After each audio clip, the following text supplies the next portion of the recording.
E आख्यात हा कोणत्या काळाशी वा अर्थाशी निगडित आहे?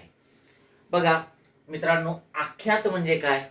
आख्यात म्हणजे क्रियापद.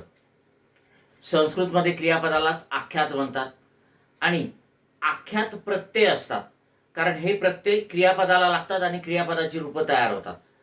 मग जे प्रत्यय धातूला लागून क्रियापदाची रूपं तयार होतात त्याला आख्यात प्रत्यय म्हणतात.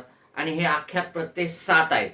तो, ला, ई, इल, उ, वा, ता असे 7 आख्यात प्रत्यय आहेत आणि आख्याताचे प्रकार सुद्धा 7 आहेत. आणि हे 7 आख्यात प्रत्यय 4 काळांच्या क्रियापदांना आणि 3 क्रियापदाच्या अर्थांना लागू होतात. ठीक आहे. मग त्याच्यामधला इख्यात जो आहे, ज्याला ई आख्यात पण म्हणतात किंवा इख्यात पण म्हणू शकता तुम्ही, हा रीती भूतकाळी क्रियापदाला लागत असते आणि म्हणून हा ई आख्यात जो आहे हा रीती भूतकाळाशी संबंधित आहे. उदाहरणार्थ, आपण जर एखादा धातू घेतला जा आणि या धातूवरून वाक्य तयार केलं, आजी रोज कीर्तनाला जाई. कोणता काळ आहे तो? रीती भूतकाळ. आजी रोज कीर्तनाला जाई.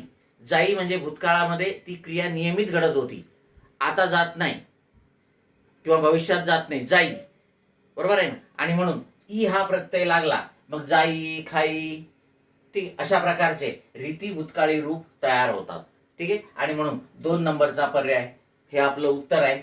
ई आख्यात किंवा त्याला इख्यात म्हणतो आपण, हा रीती भूतकाळाशी संबंधित आहे. Okay, yes.